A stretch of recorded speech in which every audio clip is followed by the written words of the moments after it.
We thank you, Lord, for the purpose of our gathering today, as we remember those who have given their lives in service for their country.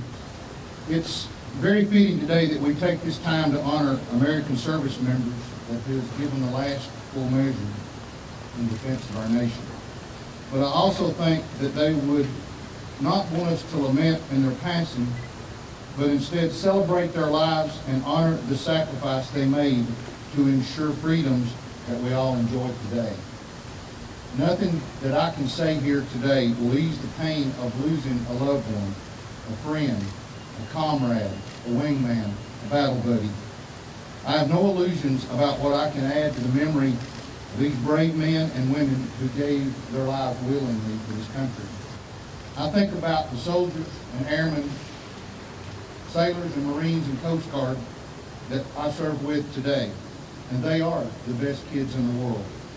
They're the best trained, the most ready, and most willing fighting force that I have ever had the privilege to serve with. In 2014, brave men and women continue to lay down their lives to protect our freedom. I would ask each one of you, please, in your programs, take a look at those faces that you see. The greatest support that you can give the families and friends that are here today and those that were not able to attend is to remember their names and learn their stories. We can't give back what they have lost, but we can promise that we will never forget and we will always honor and remember. Every single one of these gentlemen that you see is worth our time and a piece of our heart. Many of you know I served with the Tennessee Army National Guard, and during that time I had varied and many responsibilities. One of those was to include casualty operations.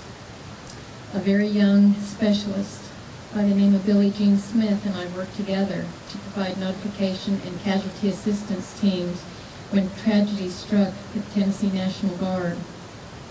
I'm very honored to say that Billie Jean Smith became Chief Warrant Officer to Billie Jean Grinder after she married our son Sam. Shortly after I returned from Afghanistan, Billie Jean and Sam served together in Iraq.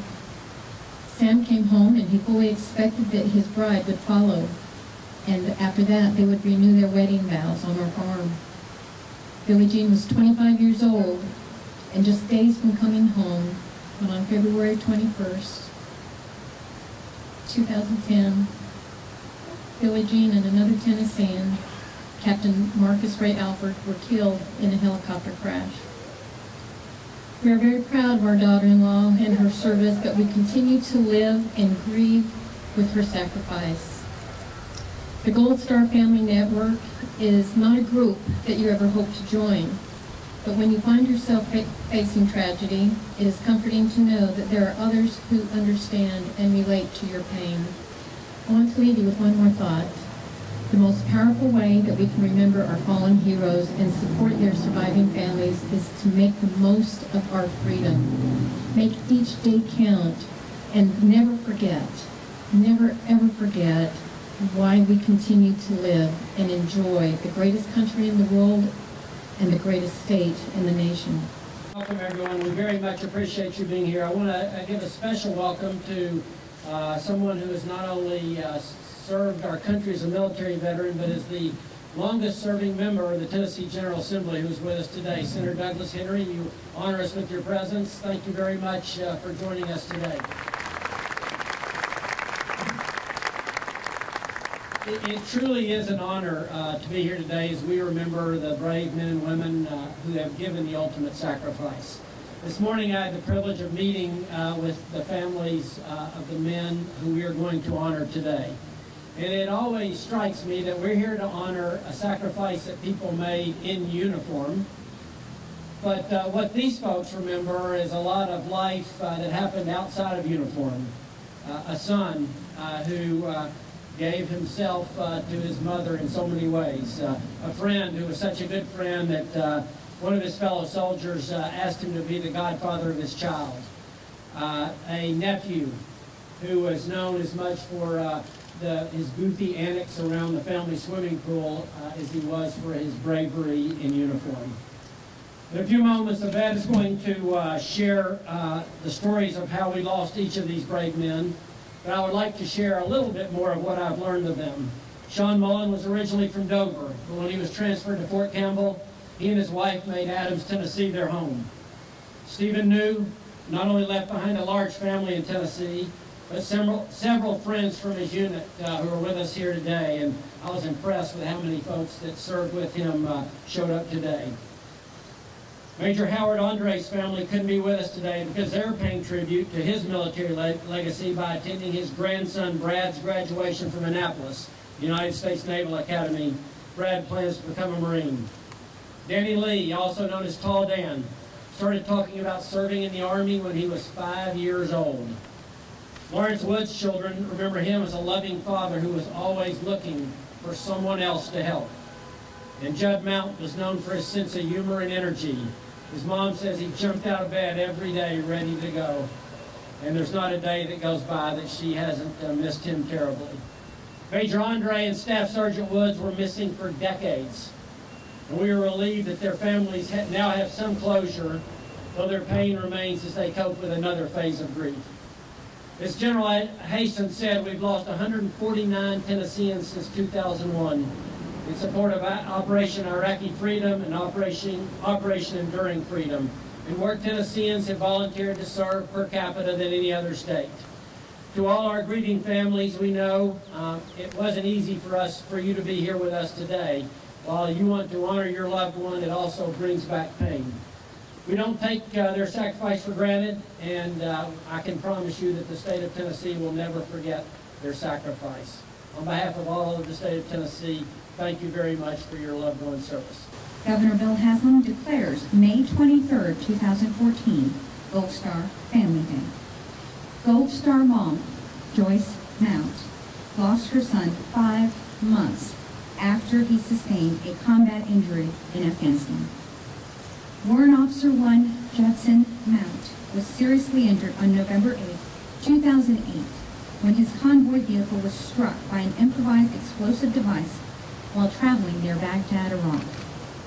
Mount was serving with Bravo Company 64th Support Battalion, 3rd Brigade, Combat Team, 4th Infantry Division in the United States Army. The 37-year-old Memphis native endured 13 surgeries, but died 5 months after the attack in Iraq. Ms. Mount is receiving the Gold Star Family Day Proclamation, State Flower, and the Honor and Remember flag. We join the Mount family in remembering the service and the sacrifice of her son, Judd.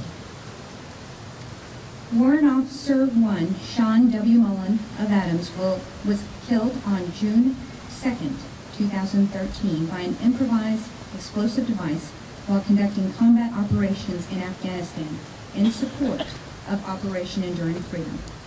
The 39-year-old officer was serving with Company Bravo, 2nd Battalion, 5th Special Forces Group in Fort Campbell. Warrant Officer Mullen and his wife Nancy made Tennessee their home in 2007. He received the Bronze Star Medal, Purple Heart, Tennessee Fallen Heroes Medal, as well as several other service-related awards. Mullen is survived by his wife Nancy Mullen of Adams, Tennessee, his parents William and Miriam Mullen, and his sister Christina Eilers of Dover, Delaware. Warrant Officer Mullen's best friend, Warrant Officer 2 Tony DeLuzio, is accepting today's presentation on behalf of the Mullen family.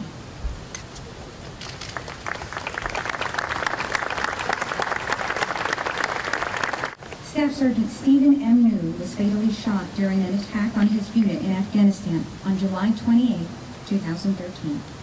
He was assigned to 2nd Battalion, 20th Special Forces Group out of Jackson, Mississippi, but deployed with 3rd Special Forces Group out of Fort Bragg, North Carolina. The 29-year-old grew up in Memphis and graduated from Bolton High School in the Arlington community in 2003.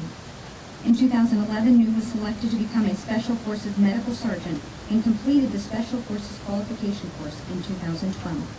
Staff Sergeant New posthumously received the Bronze Star Medal, Purple Heart, the Mississippi Medal for Valor, the Tennessee Fallen Heroes Medal, as well as several other service-related awards.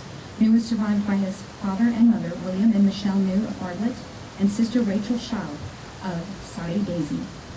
Mr. William New is accepting today's presentation on behalf of his son. Major Howard Andre Jr. of Memphis was part of a two-man flight crew on a 9th Armed Reconnaissance Mission when their A-26A Invader aircraft crashed in Laos during the Vietnam War on July 8, 1969. Both men died in the crash, but their remains were unaccounted for until April 2013. The United States Air Force pilots were buried at Arlington National Cemetery on September 23, 2013. The Andre family was not able to join us today. Staff Sergeant Daniel T. Lee of Crossville was fatally shot while on patrol in Afghanistan on January 15, 2014. Lee was assigned to Charlie Company, 2nd Battalion, 3rd Special Forces Group out of Fort Bragg, North Carolina. The 28-year-old soldier served more than 5 years in the United States Army. Lee grew up in Kentucky, but moved to Tennessee in 2005, where he later enlisted in the Army. Lee is survived by his wife, Suzanne, an infant son, Daniel, of Surprise, Arizona, as well as his parents, Daniel and Francis Lee of Covington, Kentucky, and sister, Jenny Hahn. Robert and Donna Lee are accepting today's presentation on behalf of their nephew.